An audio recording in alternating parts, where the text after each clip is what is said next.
Ok. Muito boa tarde a todos. Acolho-os com toda a consideração e prazer por estarmos aqui de novo. Cumprimento o Dr. Jorge Lacão, que amavelmente acedeu ao nosso convite para esta conferência e não pensávamos que, digamos, os desafios da democracia representativa estivessem tão atualizados quanto estão neste momento. Quando o convidámos foi há 2 meses ou 3 atrás, portanto a situação era um pouco diferente. Portanto, não realizámos esta conferência por nenhum acontecimentos recentes, mas sim por uma expectativa antiga. E recordo-me que no momento em que conversámos sobre isso, falei com o Dr. Nandim, sobre a qualidade da democracia, a preocupação que a qualidade da democracia nos trazia. E é interessante que, nessa altura, corroborámos que, ao nível da Associação Europeia de Ex-Deputados, a preocupação também existe. Portanto, não é uma preocupação nossa, é uma preocupação, digamos, da Europa, nesta altura, e das associações de ex-deputados a nível europeu. Eu queria ainda agradecer ao Dr. Jorge Lacão o ter aceitado apresentar uma lista nas próximas eleições, da próxima Assembleia Geral, para a Associação, para os órgãos diretivos da Associação dos Ex-Deputados. Agradecer porque, naturalmente, refletindo o tempo que foi necessário, aceitou liderar nos próximos tempos a Associação dos Ex-Deputados, o que eu muito agradeço, em meu nome pessoal e em nome da Associação. Em meu nome pessoal, porque, como tenho vindo a dizer, a idade tem os seus limites. Eu estou satisfeito que ainda ontem o profissional da garagem, onde eu costumo meter o carro, perguntei-lhe qual era a idade que ele me dava e ele disse-me 75. Fiquei satisfeitíssimo. Fiquei satisfeitíssimo nessa altura. Mas, de facto, a realidade é que me aproximo dos 90 e não dos 75. E, portanto, é a altura de ser assistente de conferências e não promotor das conferências da atividade da Associação. O Dr. Jorge Lacão tem um currículo que certamente vos foi distribuído, com certeza muito significativo de atividades na atividade política e, portanto, isso é uma garantia de que podemos encontrar os caminhos. Os caminhos, como eu referi, aliás, no último almoço que fizemos, a primeira grande preocupação da direção que cessa brevemente o seu mandato é uma preocupação de continuidade. E a continuidade também representa a evolução. Não é apenas continuar aquilo que fizemos até agora, é evoluir no sentido positivo e de modernização permanente da nossa atividade. É importante realmente saber que, nesta altura, estamos a gravar e que iremos colocar esta conferência no nosso site, aedar.pt, onde, através dos tempos, todos nos poderão acompanhar. Não só os associados da AEDAR, como todas as pessoas que entendam que terão nisso utilidade e digamos, uma boa forma de ocupar o tempo. Portanto, esta é a apresentação que eu queria fazer. Agradeço ao Dr. Jorge Lacão 2 coisas muito importantes: ter aceitado esta conferência neste momento e, por outro lado, agradecer ainda a outra questão, que é o ter aceitado apresentar-se como candidato na Assembleia Geral do próximo dia 19 de maio para assumir os destinos da Associação dos Ex-Deputados. Eu gostaria só de referir que, realmente, num pequeno texto que fiz para acompanhar o currículo do Dr. Jorge Lacão, que nós começámos há 20 anos, mais ou menos, e logo nessa primeira fase tínhamos representantes de todos os partidos na Assembleia da República, dessa fase, e desde logo a convivência foi ótima. E, portanto, é possível, apesar de todas as diferenças de opinião, conviver de forma humana e perfeitamente normal e cavalheiresca mesmo, ao longo dos anos, como tem acontecido. E, portanto, não podemos confundir as lutas partidárias que às vezes se desenrolam com o sentido humano das relações. E apesar de...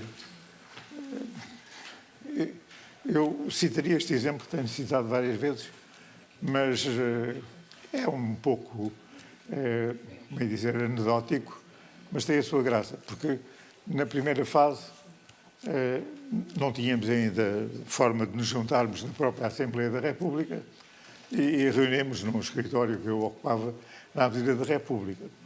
Mas depois viemos para almoçar com o Dr. Mota Amaral, que era o Presidente da Assembleia nessa altura. E eu não tinha carro nesse dia e, portanto, vim com o ex-deputado José Manuel Maia e mais o coronel, que me está a falar o nome do Bloco de Esquerda, do coronel Tomé. Viemos os três e, quando chegámos à Assembleia da República e ao almoço com o Dr. Mota Amaral, eu disse, bom, quem me viu hoje no carro vai perguntar onde é que aquele tipo já anda? Não é? Mas o José Manuel Maia disse, a mesma coisa sucede comigo. Quem me viu hoje diz, mas onde é que aquele tipo já anda? Andamos todos em bom convívio, em bom estado de espírito, à procura do melhor que nos pareça para a humanidade e para o nosso país, como não pode deixar de ser. Muito obrigado, Dr. Jorge Lacão. Vamos ouvi-lo com toda a cuidado.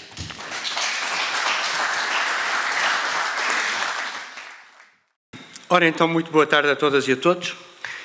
Também eu quero começar por agradecer, em primeiro lugar, a gentileza do acolhimento que o Dr. Luís Barbosa e os demais membros da direção que por estes dias cessará funções, a gentileza do acolhimento que tiveram para comigo.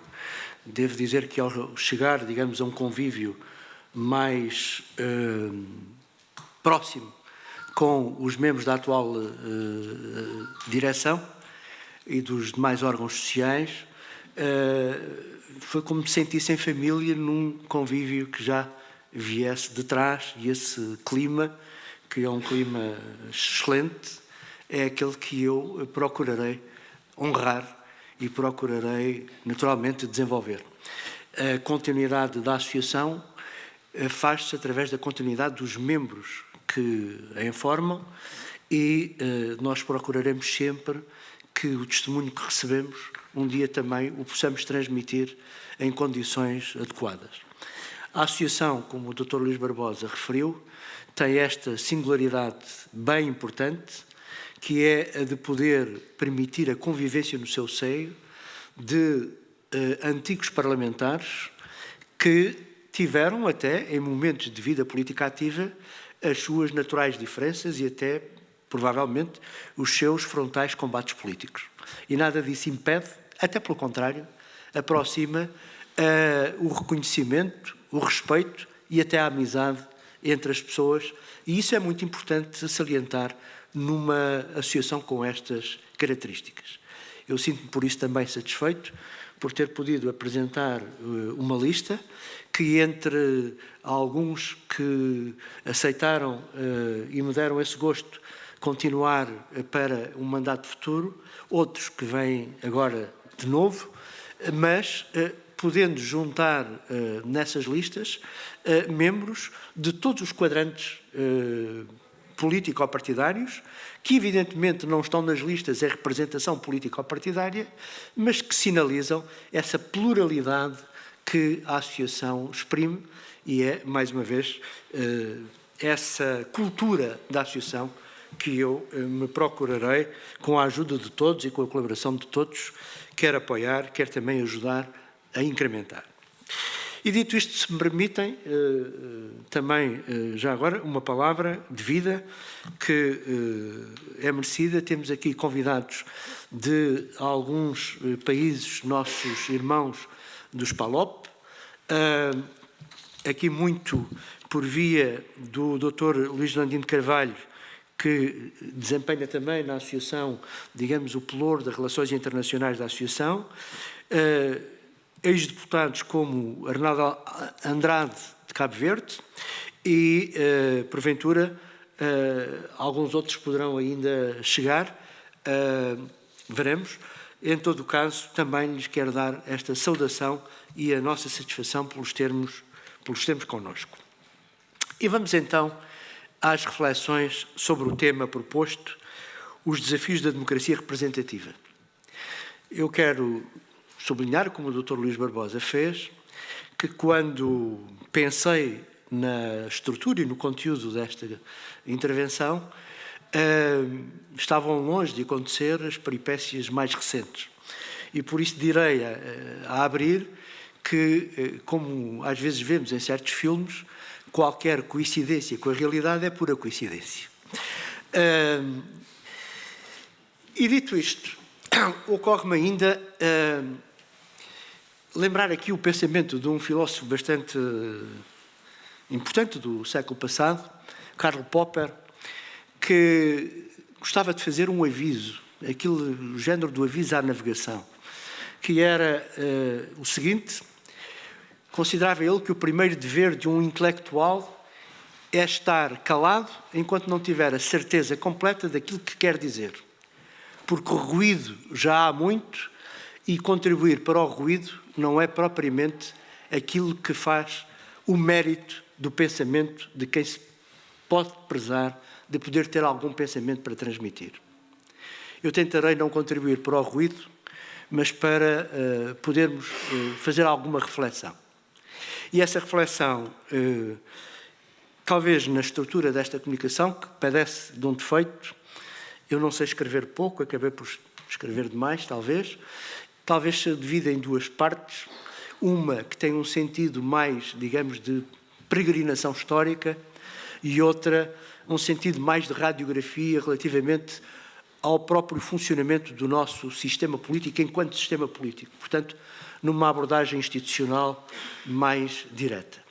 E portanto, é da conjugação destas duas abordagens que se fará esta minha comunicação. Se falamos da democracia representativa, falamos de democracia e falamos de representação democrática. Convém abordar ambos os conceitos em perspectiva histórica, pois sabemos que não significaram sempre o mesmo ou tiveram o mesmo alcance e que variam de entendimento em diferentes períodos históricos. Situemo-nos, por isso, como convém, no início dos inícios, no berço da democracia ateniense. Aí a democracia correspondeu a um particular modo de ser social, bastante evidenciado na ideia aristotélica de que o homem é um ser social, no sentido em que não pode ser compreendido, senão no quadro das relações sociais, sendo a comunidade humana anterior a qualquer ideia de individualidade. O ser humano, nesta ótica, como as abelhas, ou cumprem uma função social inerente à sua comunidade de origem, ou são hostis, destituídos de dignidade e de direitos, à semelhança dos metecos e dos escravos na época. Membro da sua comunidade de origem, e só nessa condição, o homem, ser social, possui um estatuto de cidadania que lhe confere um estatuto de igualdade e de liberdade. Iguais, portanto, apenas os cidadãos, os que numa cidade-estado, já de si de reduzida dimensão, representam um número de pessoas muito menor do que a dos seus habitantes efetivos. Livres, mas de acordo com uma ideia de liberdade, que, recorrendo de novo a Aristóteles, implicava disponibilidade igual tanto para mandar como para obedecer. O que significava uma noção de liberdade desdobrável em dois conceitos. O conceito designado de isonomia, a igualdade dos cidadãos perante a lei, e o de isogoria, o da liberdade de opinião dos cidadãos quanto ao governo da polis. A democracia concretizava-se assim num direito de participação em condições de igualdade.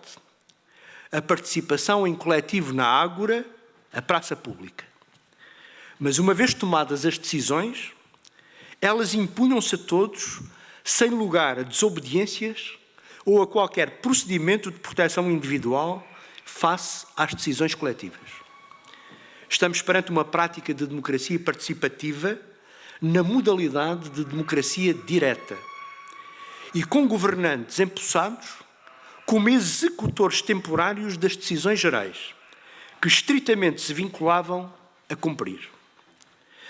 A democracia de Atenas, assim concebida, como um avanço de civilização, considerava o valor da participação democrática como indispensável à realização do destino da República. É o que nos testemunha Péricles no século V a.C., no seu célebre discurso de Eséquias aos mortos na Guerra do Peloponeso.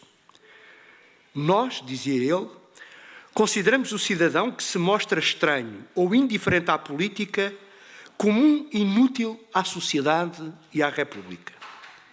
É a primeira apologia conhecida da superioridade moral da democracia. A nossa Constituição Política, acrescentava, não segue as leis de outras cidades, antes lhe serve de exemplo. O nosso governo chama-se democracia, porque a administração serve os interesses da maioria e não de uma minoria. Creio que esta visão da democracia ateniense ajudará a ilustrar certos aspectos do fenómeno democrático tão atuais nos tempos de hoje como foram naquele tempo. Primeiro, o problema da corrupção da virtude à conta dos vícios que a comprometem. Segundo, como se pode compatibilizar em democracia a referida liberdade de participação com a autonomia pessoal. Este, um tema moderno que o pensamento clássico desprezava. A noção muito mais tarde sintetizada por Lord Acton, de que o poder tende a corromper e o poder absoluto corrompe absolutamente, já era dramaticamente problematizada pelos gregos, como resulta da própria classificação que Aristóteles, na política, fazia das formas de governo em monarquia, aristocracia e democracia, suscetíveis de se guiarem pela realização do bem comum, mas sujeitas a uma cíclica degradação, pelo vício da troca do interesse geral pelo interesse particular, virando então em tirania, em oligarquia e em demagogia. Sendo certo que as modernas concepções da história nos afastam da visão do chamado eterno retorno, que prendia a crença antiga a uma ideia de repetição à conta das forças do destino, nem por isso deixamos hoje de viver menos alarmados sob os presságios do regresso a emanações de degradação e barbárie que um certo otimismo ingênuo nos pretendeu fazer acreditar ainda recentemente como estando definitivamente afastados do devir histórico. Por isso, porque nem chegámos ao fim da história, nem a nenhum lugar idílico, voltam outra vez e em força as interrogações sobre a natureza da política, do seu sentido ético e, consequentemente, da hipotética superioridade moral da democracia. Os que pretenderam e pretendem justificar a democracia, sobretudo como a melhor técnica preferencial de resolução de conflitos, têm cada vez mais dificuldades em explicar as razões que levam ao crescendo de desconfiança no funcionamento das instituições e, consequentemente, ao progressivo divórcio entre governantes e governados, com quebra da participação cívica e crescendo das formas de contestação antissistema, muitas delas disruptivas e potencial ou até efetivamente violentas. Colocando a questão à maneira de Péricles outra vez, quando se abdica de olhar a democracia como significando prioritariamente um sistema de valores, perde-se o fundamento da dita superioridade moral. E então, o relativismo, o ceticismo e a descrença impõem-se como um novo normal, disponível para se acentuar em cada sobressalto com que o cotidiano dia a dia nos surpreende. Eis certamente uma das encruzilhadas do nosso tempo. mas referi-me a outra dimensão do processo de decisão democrática. Recorrendo ainda à ideia de Péricles, de que a democracia deve servir a maioria e não as minorias, deparamos-nos com um nó difícil de desatar. Na verdade, se a democracia não servisse o propósito das maiorias, condenar-se-ia na sua própria natureza. Mas dizer isto é dizer pouco à luz do entendimento moderno da natureza humana e das relações que entre as pessoas se estabelecem no seio da sociedade.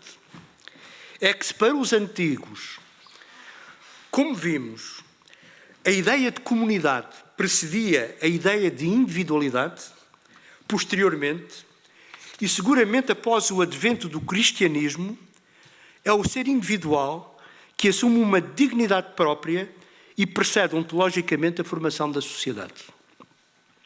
Uma visão, digamos que laica desta mesma ideia, encontramos-la teorizada mais tarde, no século XVIII, por Benjamin Constant, ao referir-se à distinção entre a liberdade dos antigos face à liberdade dos modernos.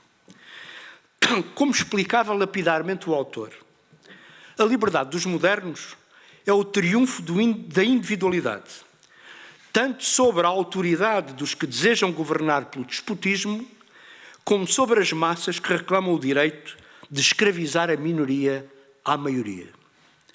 Eis o que designarei como segunda encruzilhada da democracia. Se na Grécia Antiga a vontade maioritária teria de se impor inelutavelmente num tempo que desconhecia o valor da autonomia individual, circunstância que é, aliás, bem ilustrada no episódio da morte de Sócrates, o filósofo, quando este, reconhecendo embora a injustiça da sua condenação à morte, opta por beber a cicuta até ao fim, porque a vontade do poder não deve ser posta em causa, e disso o próprio quer dar exemplo.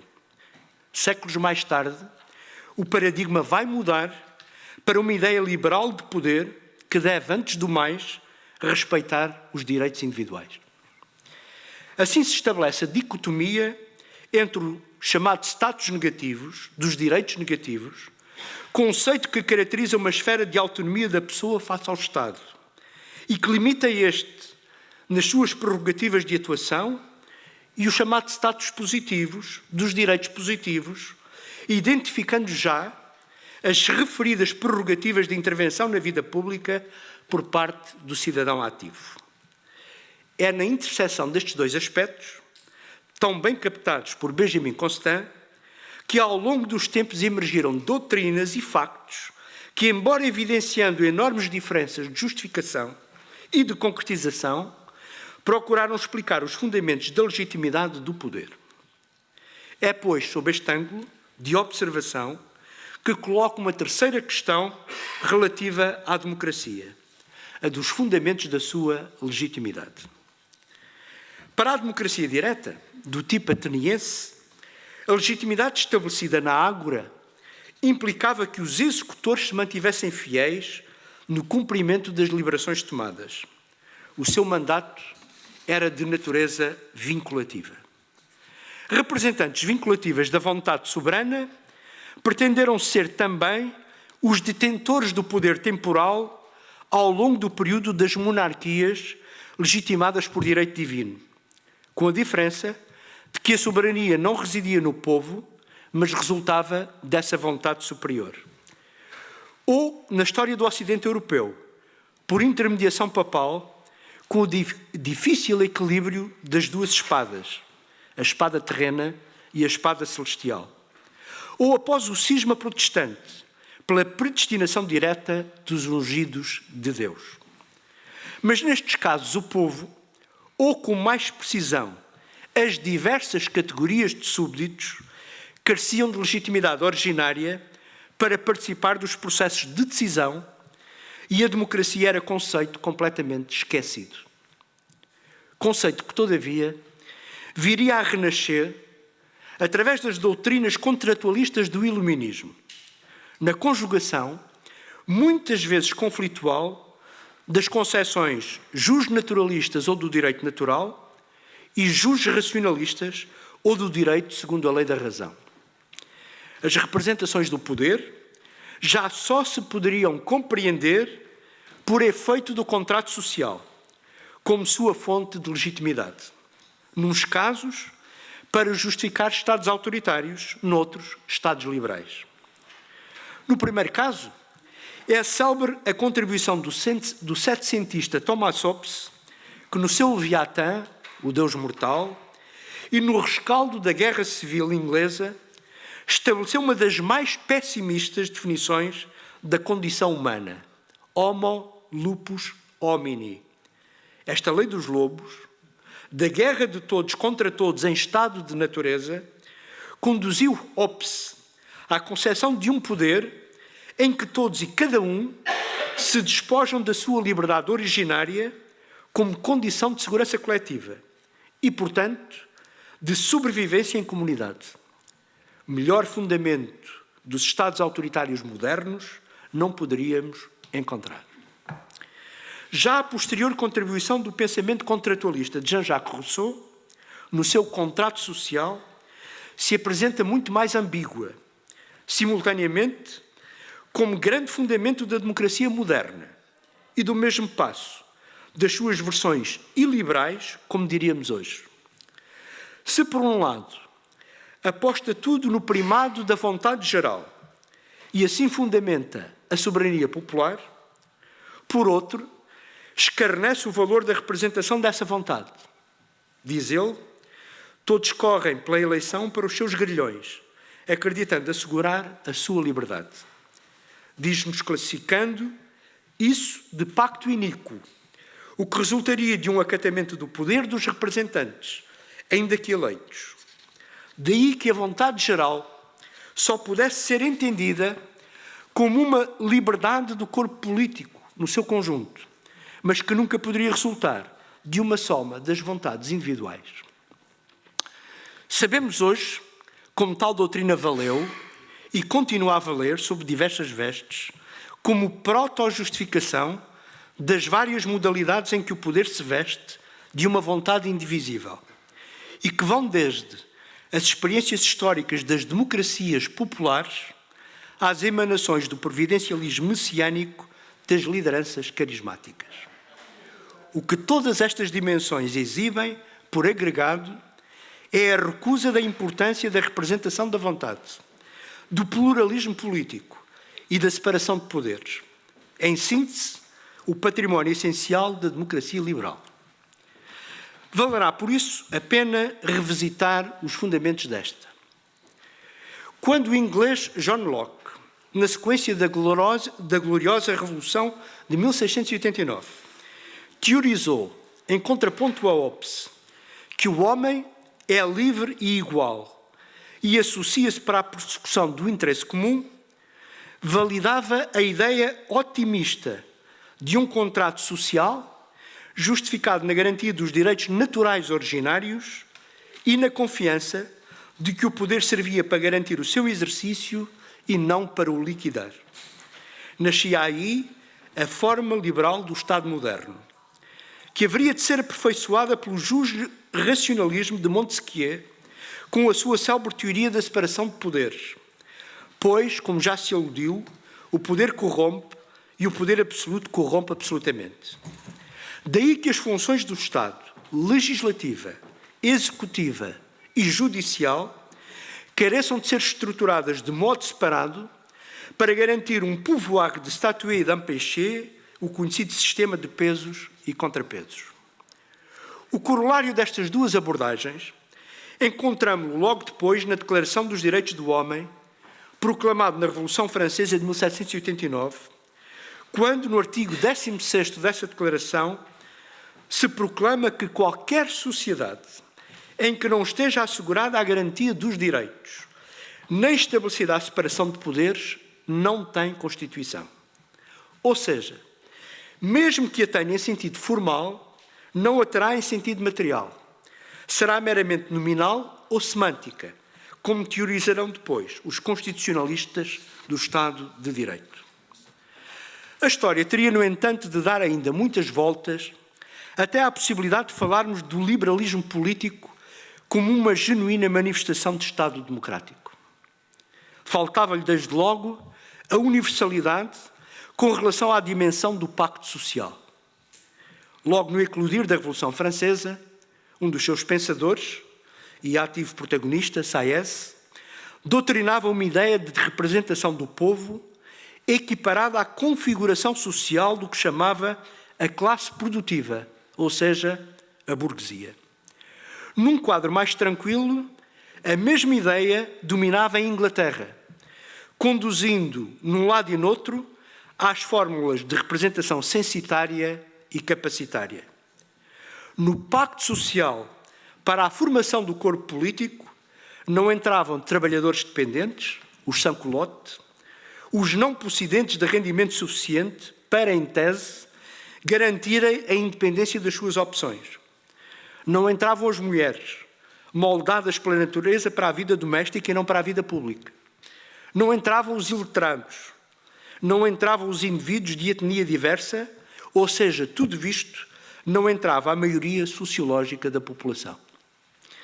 Não admira, por isso, que a história do Estado liberal anda acompanhada de contestação social e de crises sucessivas, que vão desde o eclodir dos movimentos operários e socialistas aos movimentos sufragistas, numa intensidade crescente no virar do século XIX e no dialbar do século XX. Ao acrescentarmos os conflitos derivados dos nacionalismos imperialistas que conduziram à Primeira Guerra Mundial e depois à Grande Depressão daí derivada e do capitalismo desregulado, encontramos o caldo de cultura mais do que suficiente para compreender a profunda crise de credibilidade a que chegaram as experiências liberais e a sua substituição pelas doutrinas totalitárias de orientação marxista-leninista umas, fascista e nazis outras. É que o liberalismo ofereceu um campo de liberdade apenas para alguns e reduziu a igualdade a um estatuto de mera legalidade, sem padrões minimamente exigentes de solidariedade e de justiça social. Gerou o descontentamento e a revolta e acabou abraçado pelos tentáculos das ditaduras que prometiam a ordem, o trabalho e o pão.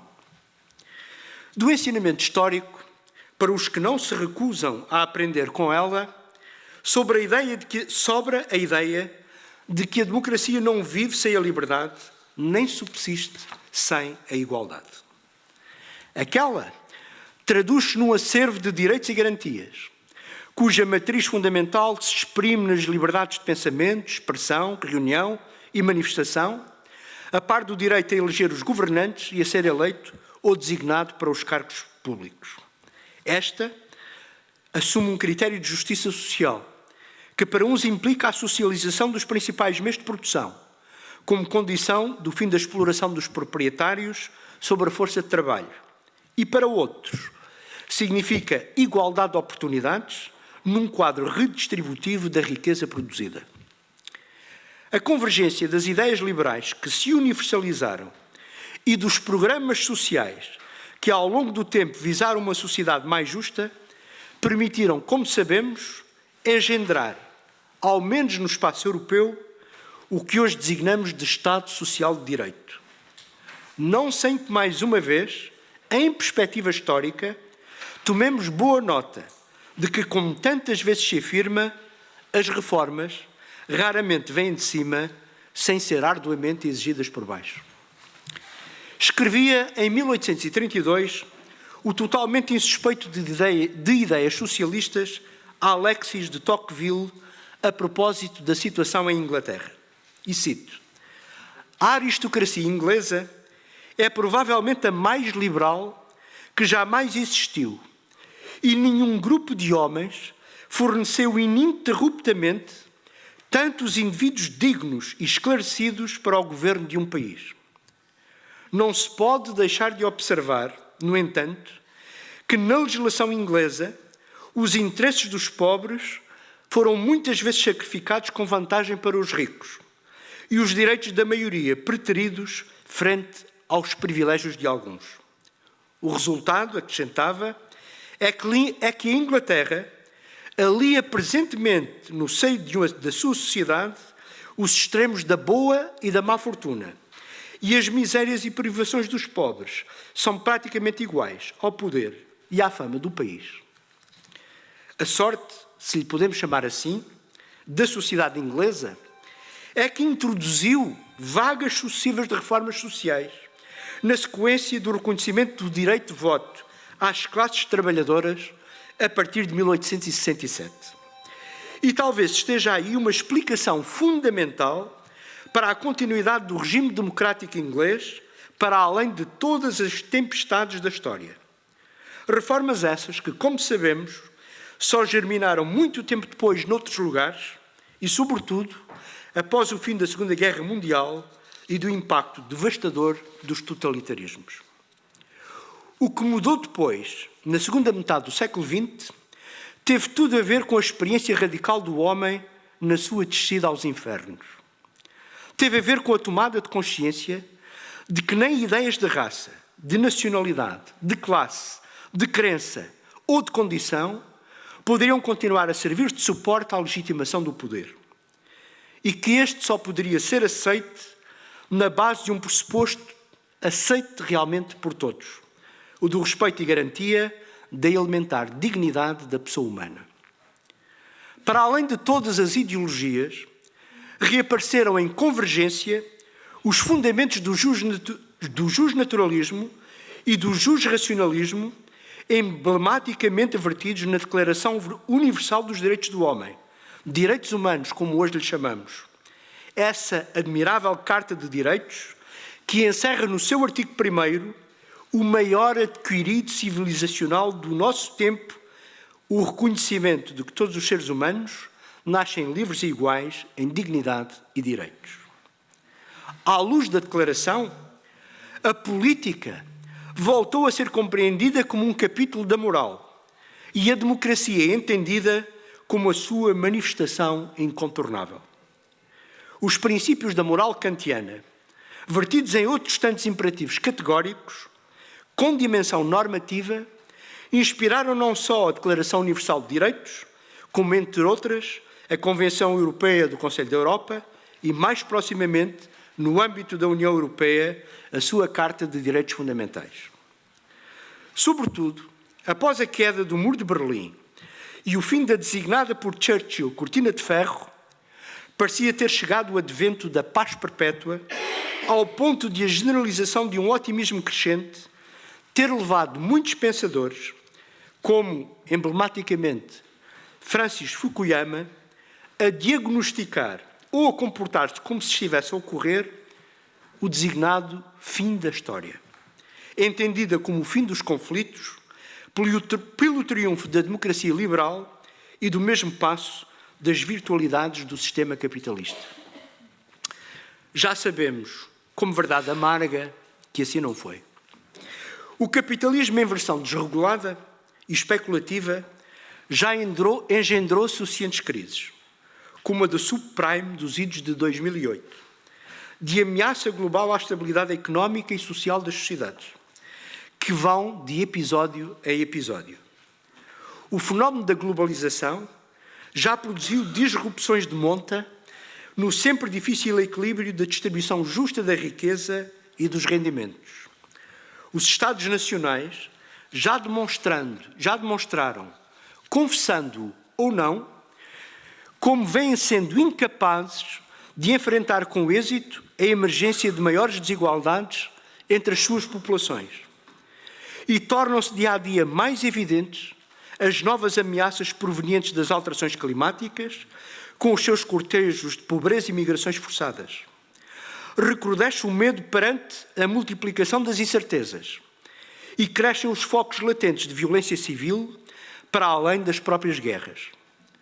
Tudo são fatores acumulados a pôr em causa a capacidade das democracias para responder às crises que parecem suceder-se como as ondas do mar.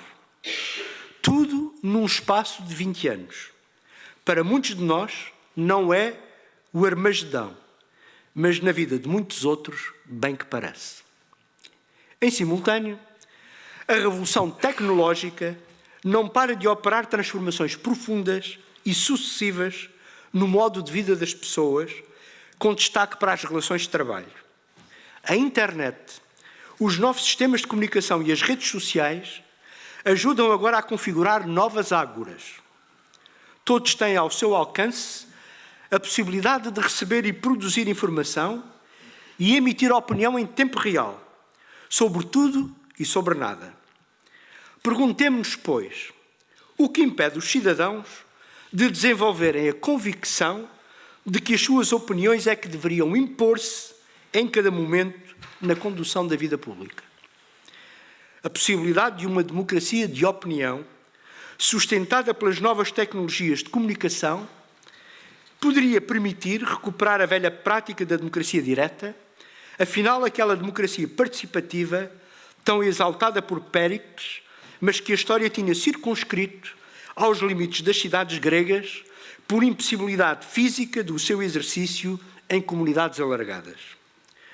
Por isso, muitos imaginam já o regresso de formas vinculadas de governo, mediante o recurso frequente às técnicas de consulta e de referendo e de exercício regular do sufrágio em mobilidade.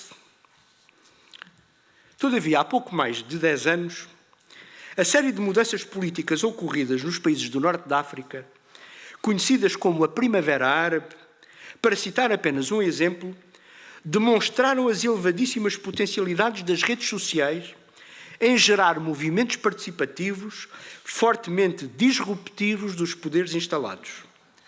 Mas as expectativas de mudança significativas diminuiu acentuadamente a expectativa de mudança quando se tornou evidente que as subsequentes emanações do poder pouco alteraram as precedentes características autoritárias ou despóticas. Ainda nos alvores deste século, o historiador Tony Judt tratava de alertar para os riscos perversos do governo referendário, dando exemplos retirados da experiência suíça e da Califórnia. Num caso, apontando os perigos da intolerância, dando o exemplo emblemático da decisão de abolir a construção de minaretes num país onde só 4 existiam e onde os residentes muçulmanos são quase todos refugiados bósnios seculares. No outro caso, chamando a atenção para o efeito de referendos sucessivos, bem financiados, terem destruído a base contributiva da 7ª maior economia do mundo. E o que dizer dos resultados do Brexit para a própria estabilidade do Reino Unido e dos sucessivos referendos na Hungria, violando o direito internacional dos refugiados ou os direitos humanos dos seus próprios cidadãos, mediante opções pela imposição autoritária de valores na vida pessoal? Confesso-me incapaz de adivinhar o futuro, mas julgo, não sem algum esforço, divisar no presente sinais pouco promissores, nem sempre suficientemente reconhecidos. É que, como um dia disse George Orwell, ver o que está à frente do nariz requer uma luta constante. Tentarei. Primeiro, para reconhecer que opiniões supostamente bem informadas não constituem necessariamente opiniões esclarecidas. Sobretudo por causa do supostamente. É que as trivialidades do cotidiano, inundado de banalidades e falsidades de toda a natureza, no que hoje se designa de fake news, frequentemente divulgadas em massa, toldam demasiadas vezes a faculdade do juízo e a possibilidade de apreciação esclarecida com mínimos de fundamento racional, particularmente à luz de qualquer hierarquia de valores. Reinvocando o pensamento de Hobbes, nada se parece mais com a selva anterior ao contrato social do que o clima de conflitualidade, intolerância e ódio que se vai cotidianamente estilando nas redes sociais, à margem dos mais elementares padrões de consideração pelo outro e de sentido de responsabilidade individual ou coletiva. Depois, e de um modo paralelo, assiste-se um pouco por todo lado ao crescendo de frustrações face à multiplicação das expectativas goradas pelas promessas não cumpridas pelos governos em funções. Umas vezes com causas exógenas ao exercício da governação, como as que se reportaram ao rescaldo da pandemia do Covid, à guerra da Ucrânia ou aos subsequentes efeitos gerais da inflação. Outras vezes, pela sobrecarga dos excessos de eleitoralismo não concretizado. Ainda outras, porque o quadro específico das tomadas de decisão se mostra recorrentemente impotente para resolver problemas de maior escala que só a um nível superior de integração e multilateralidade poderão ser enfrentados. As consequências geradas pelos somatórios do descontentamento são conhecidas. Quebra da confiança entre governantes e governados. Aumento em escalada dos movimentos de protesto associados à identificação sacrificial dos bodes expiatórios do momento. Isto, por um lado. Por outro, tendência crescente do desinteresse pela realização do bem comum, em contraponto do regresso do individualismo de tipo darwiniano. Salve-se quem puder, segundo a lei do mais forte à liberdade. Ou, quando muito, do fechamento sobre causas monotemáticas, capazes de regimentar paixões sob uma mesma bandeira, mas frequentemente indiferentes ao interesse geral, como lema de compromisso. Aquilo que é apresentado, e bem, como uma característica incontornável da sociedade aberta, a vivência democrática, do pluralismo, em contexto de tolerância mútua, respeito pelo direito à diferença e até sã convivência multicultural, símbolos da vitalidade da sociedade civil, tende hoje a manifestar-se num quadro de maior indiferença pelo que classicamente designamos como Estatuto da Cidadania. A visão já aqui reportada do cidadão igual perante a lei e portador de um acervo de direitos fundamentais vem sendo largamente posta em causa pelas novas correntes da chamada experiência vivida, conceito novo, que se traduz na ideia de que a legitimidade da representação geral não tem sentido, porque não incorpora a subjetividade das identidades múltiplas que pretende representar. Nesta ótica, a sociedade já não é do contrato social estabelecido pelos poderes constituintes originários, em regra, numa Constituição escrita com valor normativo. É, simplesmente, o conglomerado de identidades com aspirações identitárias próprias. O fenómeno vem-se radicalizando em polos opostos dos quadrantes políticos. À esquerda, com o desenvolvimento da chamada cultura woke, em que cada minoria se mobiliza para impor a sua visão da vida e constranger os demais a adotar os seus padrões de cultura, condição ou escolha existencial. Trata-se do que muitos vêm designando dos novos dogmas do politicamente correto. À direita, numa dimensão crescente, a reivindicação da identidade das identidades, que consiste na defesa dos nacionalismos étnicos, dos quais brotam os riscos do racismo e da xenofobia. As consequências, num e noutro caso, tendem para se evidenciar na exclusão do outro, que não partilha das mesmas semelhanças, sendo que daí à propagação dos ódios e da violência vai frequentemente um passo mal medido. Sintomaticamente, o grande teórico que já evoquei do otimismo reinante no final do século passado, Francis Fukuyama, vem agora reconhecer, em modo cético, que isto, a confrontação dos grupos identitários mutuamente excludentes, ameaça a possibilidade de deliberação e a ação coletiva pela sociedade como um todo. Ao fundo desta estrada, diz ele, está em última instância a ruptura do Estado e o fracasso.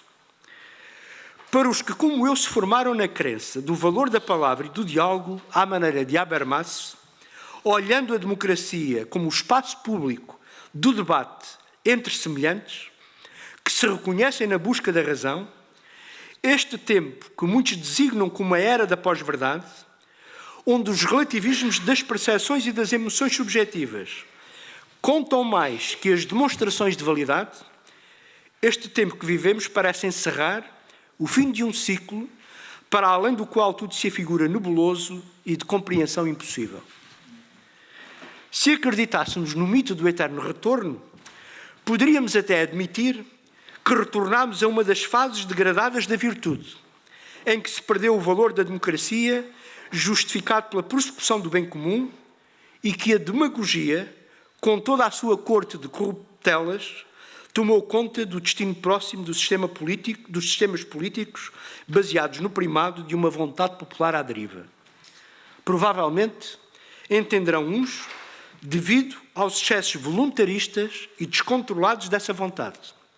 Mas pensam outros que é apenas porque essa vontade monitorial não consegue alcançar o controle suficiente dos desmandos do poder. Na sua obra Vida e Morte da Democracia, John Keane admite que a democracia que reconhecemos entrou em derrocada e foi-se arruinando em excessos contínuos provocados pelo ódio aos partidos, aos políticos, aos parlamentos, pelos nacionalismos e talvez ainda pelo medo da violência, das instituições transfronteiriças inatacáveis e irresponsabilizáveis, dos colapsos dos mercados, do agravamento das desigualdades sociais. Mas dilo sob a inspiração de T.S. Eliot, evocando: fazer um fim é fazer um começo. É do fim que começamos. Não vou tão longe em conclusões drásticas, nem na busca de uma ressurreição pura. Verifico, no entanto, pela ambiência do ar do tempo e pelos acontecimentos que o enfolam nos mais diversos quadrantes geográficos, que o regime democrático e representativo, tal como o conhecemos, está sob suspeita. Um pouco por todo lado, avultam as chamadas correntes do populismo, empenhadas em transformar insatisfações em descrenças e descrenças em rupturas de paradigma. Será que a cultura democrática encontra energias suficientes para se opor a tais tendências e reciclar os seus próprios falhanços? Dir-se-á, com boa dose de razão, que a democracia é um conceito, como tal uma abstração, pois o que existe mesmo são democracias concretas, com regimes a funcionar melhor ou pior. Porém, se para uma avaliação rigorosa importa conhecer a singularidade de cada experiência democrática, algo de fundamental há de valer para identificar o que de comum as caracteriza. Afinal, conhecemos os seus valores de identidade a que nos temos vindo a reportar. Porém, em contraste com o espírito crítico desejável para uma abordagem democrática dos problemas do nosso tempo, algo tem vindo a evidenciar-se com o referido ar do tempo, que noutra expressão de má memória se designava pelo Volksgeist, o espírito do povo, uma imanência existencial que aos verdadeiros líderes competiria reconhecer e impulsionar. Nada melhor para representar esse espírito, propalam certas correntes, paradoxalmente designadas de libertárias, na verdade, liberticidas, do que assumir autoritariamente a interpretação da vontade popular, impondo-a de modo decisionista, ou seja, pela força do poder e o poder da força. Foi assim, importa não esquecê-lo, pela imposição de uma vontade unicitária que nasceram os grandes slogans míticos dos totalitarismos. Tudo pelo Estado, nada contra o Estado, tudo pela nação, nada contra a nação, Deus, pátria, autoridade, e outras variantes da mesma inspiração que no passado marcaram o destino fatídico da história. É, todavia, esse propalado espírito do povo que as novas formas de populismo procuram interpretar, sobretudo as oriundas da extrema-direita. Por agora, não pondo ainda em causa os mecanismos eleitorais de disputa do poder, a não ser, e o propósito é concludente, se os resultados não se mostrarem satisfatórios.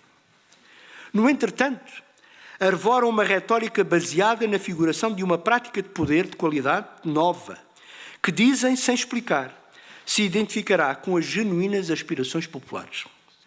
Nesta ótica, os eleitos das democracias representativas são apontados a dedo como encarnando as elites potencialmente corruptas do sistema. Por isso, anatemizadas a torto e a direito, sem adequada ponderação de responsabilidade ou reconhecimento do due process of law, do processo justo, pois o que importa é engendrar motivos para a designação sucessiva de bodes expiatórios, visando condená-los ao ostracismo, como antigamente se fazia aos apontados inimigos do povo. Digo inimigos, no sentido próprio em que os doutrinadores mais influentes o fizeram, como o alemão Carl Schmitt, que na primeira metade do século passado teorizou a política como uma mera relação entre amigo e inimigo. Diz-me de que lado estás, dir-te-ei quem és, pois não és por nós, és contra nós. Pode parecer um presságio, mas pergunto se não nos ocorre entrever as parcas do passado a saírem de novo da caixa de Pandora.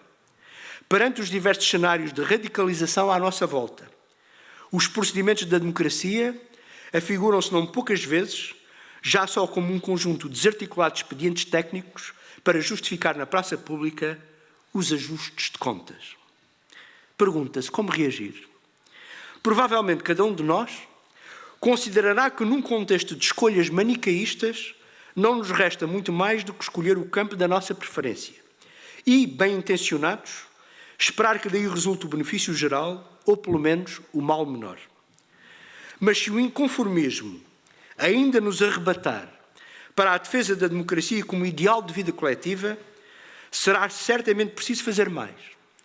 O diagnóstico do seu funcionamento concreto e procurar prescrever a terapêutica que lhe devolva a força e a energia suficientes para que a tradicional relação entre governantes e governados, em sentido amplo, reganhe confiança e credibilidade. Muitos nisso se empenham. Por um lado, numa escala maior, supranacional, com a consciência de que o mundo global em que vivemos e a magnitude dos problemas que enfrentamos carece de respostas conjugadas que a dimensão paroquial dos Estados só por si não alcança. Seria estultícia da minha parte, no quadro limitado desta reflexão, procurar embrenhar-me pelo vasto mundo das relações internacionais e das suas organizações, onde, tanto à escala planetária como à mais próxima de nós, a europeia, tantas mudanças ocorrem e tantas outras se impõem.